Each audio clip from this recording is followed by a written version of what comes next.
بسم اللہ الرحمن الرحیم سبحان اللہ رب العالمین والصلاة والسلام علی خاتم الانبیاء محمد مصطفیٰ صلی اللہ علیہ وآلہ وسلم۔ بسم اللہ الرحمن الرحیم الحمد للہ رب العالمین الرحمن الرحیم مالک یوم الدین ایاک نعبد و ایاک نستعین اہدنا الصراط المستقیم صراط الذین انعمت علیہم غیر المغضوب علیہم ولا الضالین آمین۔ خواتین و حضرات السلام علیکم۔ ہم سورہ النساء کی آیات کا مطالعہ کر رہے ہیں۔ آج انشاءاللہ ہم سورہ النساء کی 31 آیت سے لے کر اور 40 آیات تک کا مطالعہ کریں گے۔ اس سے پہلے سورہ النساء کی 29 آیت میں اللہ تعالیٰ کا ارشاد ہے کہ آپس میں ایک دوسرے کے مال نہ کھایا کرو اور ایک دوسرے کو قتل مت کیا کرو، کیونکہ یہ بہت بڑے گناہ ہیں جو اللہ تعالیٰ نے ہمیں بتا دی ہیں، اور ایسے لوگوں کے بارے میں اللہ تعالیٰ نے یہ فیصلہ فرما دیا ہے سورہ النساء کی 30 آیت میں کہ ایسے لوگوں کو آگ میں ڈال دیا جائے گا اور وہ اس میں ہمیشہ رہیں گے۔ تو اللہ تعالیٰ کا جو ارشاد ہے کہ یہ اللہ تعالیٰ کے لیے بہت آسان ہے کہ ایسے لوگوں کو آگ میں ڈال دیا جائے، اور جو سورہ النساء کی 31 آیت میں اللہ تعالیٰ کا ارشاد ہے کہ اگر تم بڑے گناہوں سے بچتے رہو گے جس سے تمہیں منع کیا جاتا ہے تو تمہارے چھوٹے گناہوں کو دور کر دیں گے اور عزت اور بزرگی کی جگہ داخل کریں گے۔ تو خواتین حضرات، یہ بہت امپورٹنٹ پرنسپل ہے کہ ہمیں بڑے گناہوں سے بچنا چاہیے، کیونکہ جو چھوٹے گناہ ہیں وہ ہماری نیکیوں سے ختم ہو جاتے ہیں۔ مثال کے طور پہ وضو کرنے سے، نماز پڑھنے سے، زکوٰۃ دینے سے، حج کرنے سے، روزہ رکھنے سے، لیکن جو بڑے گناہ ہوتے ہیں ان کے لیے توبہ کرنا بہت ضروری ہے۔ تو ہمیں یہ پتہ ہونا چاہیے کہ بڑے گناہ کیا ہیں، جیسے کہ ہم سورہ النساء کی 29 آیت میں پڑھ چکے ہیں کہ کسی کو قتل کرنا اور کسی کے مال کو کھا لینا بہت بڑا گناہ ہے۔ اسی طریقے سے ہم اس سورہ النساء میں یتیموں کے مال کھانے کے بارے میں اللہ تعالیٰ کا ارشاد پڑھ چکے ہیں کہ یہ حوباً کبیرہ ہے، بہت بڑا گناہ ہے۔ تو یہاں پر میں یہ چاہوں گا کہ چند بڑے گناہ میں آپ کو انیومریٹ کر دوں۔ جتنے بھی گناہ جن کے بارے میں تعزیر اللہ تعالیٰ نے قرآن شریف میں مینشن کی ہے وہ بڑے گناہ ہیں۔ سب سے بڑا گناہ کفر اور شرک ہے، کسی کو قتل کرنا ہے، زنا کرنا ہے، کسی کا مال کھا جانا ہے، سود کھانا ہے، میدان جنگ سے بھاگ جانا ہے، اپنے والدین اور ذی القربیٰ کو تنگ کرنا ہے، اور جو ہمارے فرائض ہیں نماز، روزہ، زکوٰۃ، حج، ان کا انکار کرنا، یہ بڑے گناہوں میں سے شامل ہے۔ میدان جنگ میں سے بھاگ جانا یہ بڑا گناہ ہے، اور اسی طریقے سے غیبت جو ہے ایک بڑا گناہ ہے، اور شراب اور جوا یہ بڑے گناہوں میں سے شامل ہیں۔ تو بڑے گناہوں سے اگر ہم بچ گئے تو ہمیں بہت زیادہ توقع رکھنی چاہیے کہ اللہ تعالیٰ ہمیں معاف فرما دیں گے اور ہمیں بہت اچھی جگہ عطا فرمائیں گے رہنے کے لیے، اور اس سے بھی زیادہ یہ کہ اللہ تعالیٰ ہمیں اپنی رضا عطا فرمائیں گے۔ تو اگر کسی آدمی سے بڑا گناہ ہو جائے تو اسے مایوس نہیں ہونا چاہیے، بلکہ اسے اپنے رب کی رحمت کا یقین ہونا چاہیے، اور اس کو اپنا فوری طور پر جا کر اللہ تعالیٰ کے سامنے سر جھکا دینا چاہیے اور معافی مانگ لینی چاہیے۔ جو بھی آدمی مرنے سے پہلے اللہ رب العالمین کے سامنے جھک جاتا ہے اور معافی مانگتا ہے، ایسے آدمی پر اللہ رب العالمین بہت کرم فرماتے ہیں اور اس کے گناہوں کو معاف فرماتے ہیں۔ اس سے کچھ عرصہ اسی سورہ النساء میں ہم نے یہ پڑھا ہے کہ اللہ تعالیٰ اپنے بندوں پر رحم کرتے ہیں اور ان کو معاف کرتے ہیں۔ تو ہمیں اس موقع سے فائدہ اٹھانا چاہیے، اور یہ نہیں کہنا چاہیے کہ میں توبہ بعد میں کر لوں گا، کیونکہ جو آدمی مرتے دم تک توبہ نہیں کرتا یا کفر کی حالت میں مر جاتا ہے، اس کے بارے میں سورہ النساء میں بہت واضح ارشاد ہے اللہ تعالیٰ کہ اس کو عذاب جہنم ملے گا اور اس میں وہ ہمیشہ رہے گا۔ تو اللہ تعالیٰ سے دعا ہے کہ اللہ تعالیٰ ہمیں بڑے گناہوں سے بچائیں اور ہمارے گناہوں کو معاف کر کے ہمیں جنت عطا فرمائیں۔ سورہ النساء 32 آیت۔ اور اس چیز کی آرزو نہ کرو جس کے باعث اللہ تعالیٰ نے تم میں سے بعض کو بعض پر بزرگی دی ہے، مردوں کا اس میں حصہ ہے جو انہوں نے کمایا، اور عورتوں کے لیے ان میں سے حصہ ہے جو انہوں نے کمایا۔ اللہ تعالیٰ کا فضل مانگو، یقیناً اللہ تعالیٰ ہر چیز کے جاننے والے ہیں۔ اللہ تعالیٰ نے یہ جو زندگی ہے یہ فلیٹ لائن کی طرح نہیں بنائی، لیکن اللہ تعالیٰ نے بعض لوگوں پر فضیلت عطا فرمائی ہے مختلف چیزوں میں، تو ان کا یہ تمنا ہمیں نہیں کرنی چاہیے۔ یہ اللہ تعالیٰ کا فضل ہے، اور اس طریقے سے اللہ تعالیٰ لوگوں کو آزماتے ہیں کہ کون ہم میں سے بہتر ہے، اور اس کا مقصد یہ بھی ہوتا ہے کہ اللہ تعالیٰ چاہتے ہیں کہ اس فرق کی وجہ سے لوگ ایک دوسرے سے کام لے سکیں۔ تو جو بھی اچھا آدمی ہوگا، چاہے مرد ہوگی یا عورت ہوگی، جو وہ اچھا کام کرے گی یا کرے گا، اس کو اللہ تعالیٰ بہت کچھ عطا فرمائیں گے۔ اور جو ہمیں ریکمنڈیشن کی گئی ہے کہ ہمیں دوسروں سے حسد نہیں کرنی چاہیے، لیکن اللہ تعالیٰ سے ہمیں اللہ تعالیٰ کا فضل مانگتے رہنا چاہیے۔ اللہ تعالیٰ اس ساری کائنات کے مالک ہیں، ان کے لیے کوئی چیز عطا کرنا کوئی مسئلہ نہیں ہے، اور اللہ تعالیٰ کو ہر چیز کا علم ہے کہ کیا چیز ہمارے لیے بہتر ہے اور کیا چیز ہمارے لیے بہتر نہیں ہے۔ لیکن انسان کے طور پہ اللہ رب العالمین کے سامنے ہمیں سر جھکا کے اللہ رب العالمین کا فضل طلب کرتے رہنا چاہیے۔ بے شک اللہ تعالیٰ اپنے بندوں پر بہت زیادہ فضل کرنے والے ہیں، ذو فضل عظیم ہیں۔ سورہ النساء 33 آیت۔ ماں باپ یا قرابت دار جو چھوڑ مریں، اس کے وارث ہم نے ہر شخص کے لیے مقرر کر دیے ہیں، جن میں سے تم اپنے ہاتھوں معاہدہ کیا ہے ان کا حصہ دے دو۔ حقیقتاً اللہ تعالیٰ ہر چیز پر حاضر ہیں۔ تو اللہ تعالیٰ اس کائنات میں ہر چیز کی شہادت دیتے ہیں، وہ اللہ تعالیٰ کی نظر میں ہے جو کچھ ہو رہا ہے۔ تو اللہ تعالیٰ نے ماں باپ اور قرابت داروں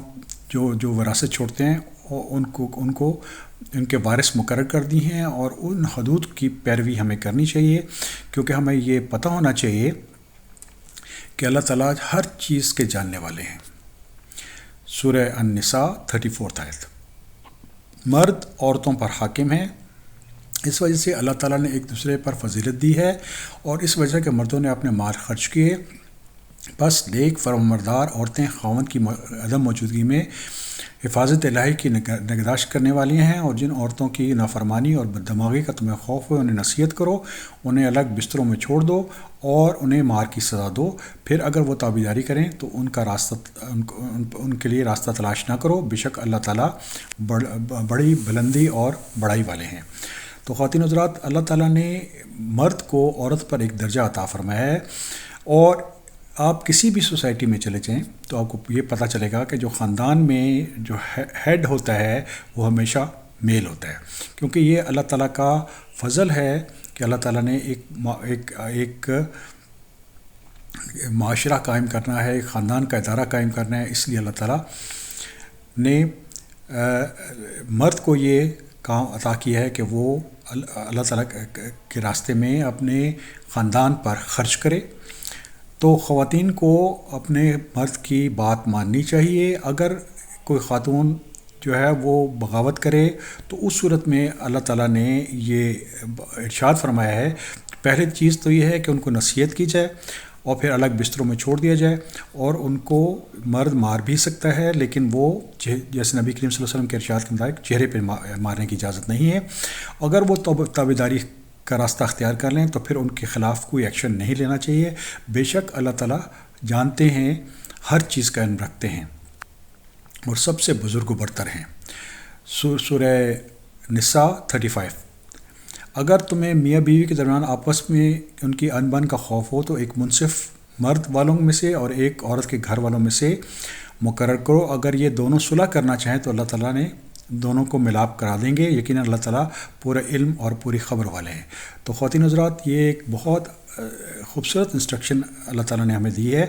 کہ اگر آپس میں اختلاف کی صورت ہو تو صورت میں حکم مقرر کر دینا چاہیے عورت اور مرد کی طرف سے، تاکہ وہ ان میں اصلاح کریں۔ اور اللہ تعالیٰ کی خواہش یہ ہے کہ جو خاندان کا ادارہ وہ قائم رہے، بیکاز اس میں صرف مرد عورت کا انوالومنٹ نہیں ہوتی، لیکن جو اولاد ہے اس کے حقوق بھی غصب ہوتے ہیں۔ اگر اختلاف ہو جائے اور اس حد تک بات چلی جائے کہ طلاق ہو جائے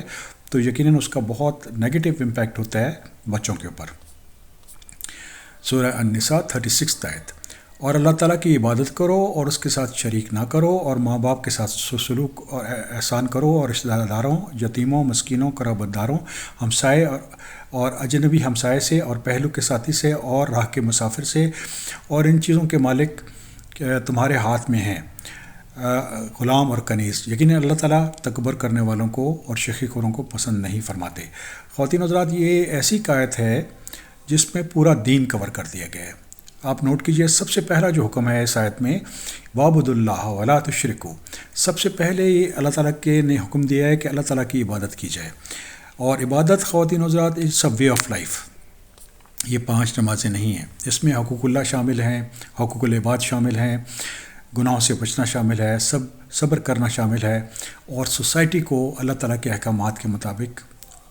مینٹ کرنا شامل ہے۔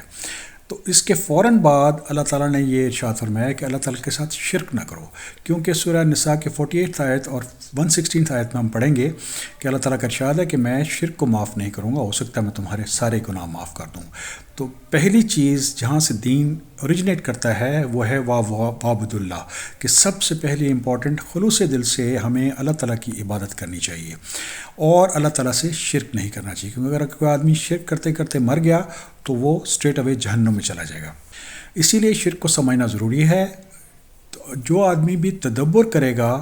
سورہ اخلاص پر اور سورہ فاتحہ پر، وہ یقیناً شرک سے بچ جائے گا۔ پہلی چیز تو یہ ہے کہ اللہ تعالیٰ ایک ہیں، دو نہیں ہیں، ملٹیپل نہیں ہیں۔ اللہ تعالیٰ بے نیاز ہیں، ہر مخلوق اللہ تعالیٰ پر ڈیپینڈنٹ ہے، اللہ تعالیٰ کسی پہ ڈیپینڈنٹ نہیں ہے، نہ اللہ تعالیٰ کی کوئی اولاد ہے اور نہ ہی اللہ تعالیٰ کسی کی اولاد ہے، اور اس کائنات میں اللہ تعالیٰ کا کوئی ہمسر نہیں ہے۔ اس کائنات میں باقی ہستیاں یقیناً موجود ہیں، یہ سائے نہیں ہیں، لیکن اللہ تعالیٰ نے اس کائنات کو حق سے بنایا ہے، لیکن یہ یاد رکھیے وَلَمْ يَكُنْ لَهُ كُفُوًا أَحَدٌ، اللہ تعالیٰ کے برابر کوئی نہیں ہو سکتا۔ اور صوفیہ یہ جو کہتے ہیں کہ یہ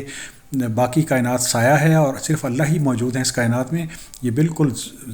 غلط بات ہے اور یہ انسان کو شرک کی طرف لے جاتی ہے۔ اور جو بہت اہم چیز ہم سورہ فاتحہ میں پڑھ چکے ہیں وہ یہ ہے کہ ایاک نعبد و ایاک نستعین، کہ ہم آپ ہی کی عبادت کرتے ہیں اور آپ ہی سے مدد مانگتے ہیں۔ کسی بھی صورت میں، چاہے خوشی کا وقت ہو، غم کا وقت ہو، اللہ تعالیٰ کو چھوڑ کر اگر کوئی اور کسی کو پکارے گا تو وہ شرک کرے گا اور اس کے سارے نیکیاں ضائع ہو جائیں گی۔ اس کے بعد نوٹ کیجئے، سب سے پہلے والدین کا ذکر آ رہا ہے حقوق العباد میں، تو اسی آرڈر میں ہم نے لوگوں کے ساتھ اچھائی کرنی ہے۔ اگر آپ نے والدین کے حقوق پورے کر دیے تو آپ یقین مانیے کہ آپ 80% حقوق العباد پورے کر دیے ہیں۔ سب سے اہم، کیونکہ یہ اللہ تعالیٰ کی فوراً بعد جو سیکنڈ کمانڈ آ رہی ہے وہ ہے والدین کے بارے میں، تو اللہ تعالیٰ کے حقوق پورے کرنے کے بعد والدین کے اور پھر ذی القربیٰ کے حقوق پورے کرنے چاہیے۔ اس کے بعد نوٹ کیجئے، یتیم کا ذکر آ رہا ہے، پھر مسکین کا ذکر آ رہا ہے، پھر اس کے بعد پڑوسی کا ذکر آ رہا ہے، اور اس کے بعد مسافر کا ذکر آ رہا ہے، اور وہ لوگ جو ہمارے انڈر کیئر ہوتے ہیں، غلام۔ اور آخری جو کمانڈمنٹ ہے اس آیت میں جو کہ کنکلوڈ کرتی ہے اس تمام چیزوں کے، اللہ تعالیٰ اس چیز کو سخت ناپسند فرماتے ہیں کہ کوئی آدمی شیخی خوری کرے اور تکبر کرے، کیونکہ تکبر جو ہے یہ اللہ رب العالمین کی چادر ہے، جو اس کو کھینچتا ہے وہ اسی دنیا میں ذلیل ہو جاتا ہے۔ دوبارہ میں یہ عرض کرنا چاہوں گا کہ اس آیت پہ بہت غور و فکر کیجئے، تدبر کیجئے، اس میں پورا دین شامل ہے اور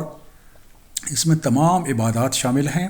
اور اس میں شرک سے بچنے کا حکم ہے شامل ہے، اور آرڈر لکھا ہوا ہے کس آرڈر میں ہم نے لوگوں کے حقوق پورے کرنے ہیں، اور سب سے پہلے جو جن لوگوں کا ذکر ہے وہ والدین ہیں اور ذی القربیٰ ہیں۔ سورہ النساء 37 آیت۔ جو لوگ خود بخیلی کرتے ہیں اور دوسروں کو بھی بخیلی کرنے کہتے ہیں، اللہ تعالیٰ نے جو اپنا فضل انہیں دے رکھا ہے اسے چھپا لیتے ہیں، ہم ان کافروں کے لیے ذلت کی مار تیار کر رکھی ہے۔ خواتین حضرات، جو مومن ہے، متقی ہے، اسے پتہ ہے کہ اگر اس نے نیکی حاصل کرنی ہے قرآن کی روشنی میں تو اس کو اللہ تعالیٰ کے راستے میں اپنی پسندیدہ چیز کو خرچ کرنا چاہیے، اور اس خرچ میں بھی میانہ روی اختیار کرنی چاہیے، اپنی ضرورتیں بھی کا خیال رکھنا چاہیے اور باقی لوگوں کو بھی خیال کرنا چاہیے۔ لیکن وہ آدمی جو بخیلی کرتا ہے اور بالکل ایسے مال کو روک لیتا ہے کہ کچھ بھی باہر نہیں آتا، تو ایسا آدمی جو ہے اللہ تعالیٰ کے فضل کو چھپاتا ہے، اور ایسا آدمی پھر الٹیمیٹلی کفر کی طرف چلا جاتا ہے، اور جب وہ کفر کی موت مرے گا تو اس کا مال اس کے کام نہیں آئے گا اور اس کو اللہ تعالیٰ بہت شدید عذاب عطا فرمائیں گے۔ سورہ النساء 38 آیت۔ اور جو لوگ اپنا مال لوگوں کو دکھاوے کے لیے خرچ کرتے ہیں، اللہ تعالیٰ پر اور قیامت کے دن پر ایمان نہیں رکھتے، اور جس کا ہم نشین اور ساتھی شیطان ہو وہ بدترین ساتھی ہے۔ تو خواتین حضرات جو مقصد ہونا چاہیے انفاق کا وہ یہ ہونا چاہیے کہ آپ اللہ رب العالمین کو خوش کریں۔ یہ آدمی وہی کر سکتا ہے جو اللہ رب العالمین پہ یقین رکھتا ہے اور یوم آخرت پہ یقین رکھتا ہے، اور اس کو پتہ ہوتا ہے ایک دن میں نے اپنے رب کے سامنے کھڑے ہونا ہے۔ وہ آدمی جو اللہ تعالیٰ پہ ایمان نہیں رکھتا اور صرف لوگوں کو دکھانے کے لیے اپنا پیسہ خرچ کرتا ہے، اس نے شیطان کو اپنا دوست بنا لیا ہے، اور یہ یقیناً بہت برا دوست ہے، اور اس کو شیطان اس کو تباہی کی طرف لے جاتا ہے۔ تو انفاق جب بھی آپ کریں تو اس میں یہ ذہن میں رکھیے کہ آپ اللہ تعالیٰ کی رضا کے لیے انفاق کر رہے ہیں، لوگوں کو دکھانے کے لیے انفاق نہیں ہوتا۔ سورہ النساء 39 آیت۔ بھلا ان کا کیا نقصان تھا کہ اگر یہ اللہ تعالیٰ پر اور قیامت کے دن پر ایمان لاتے اور اللہ تعالیٰ نے جو انہیں دے رکھا ہے اس سے خرچ کرتے، اور اللہ تعالیٰ انہیں خوب جاننے والے ہیں۔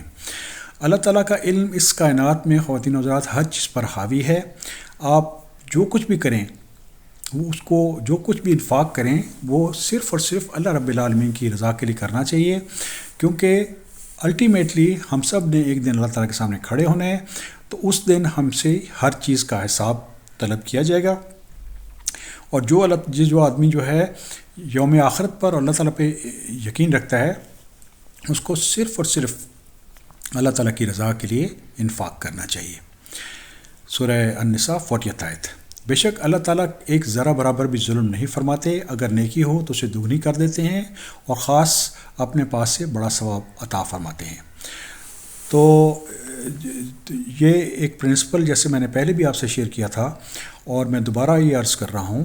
کہ اللہ تعالیٰ اس کائنات میں ایٹم برابر بھی ظلم نہیں کرتے، کسی بھی مخلوق کے ساتھ اللہ تعالیٰ زیادتی نہیں کرتے، اور انسان جو ہے وہ اپنے ساتھ خود زیادتی اور ظلم کرتا ہے، اور پھر اس کا وبال اس کے اوپر آتا ہے۔ تو اس صورت میں اس کو شکوہ نہیں کرنا چاہیے اللہ تعالیٰ سے، لیکن اس صورت میں اس کو صبر کرنا چاہیے اور اللہ تعالیٰ سے توبہ کرنی چاہیے۔ اگر اللہ تعالیٰ کوئی تھوڑی سی بھی اچھائی دیکھیں تو اللہ تعالیٰ اس کو ڈبل کر دیتے ہیں اور بہت بڑا اجر عطا فرماتے ہیں، نہ صرف اس دنیا میں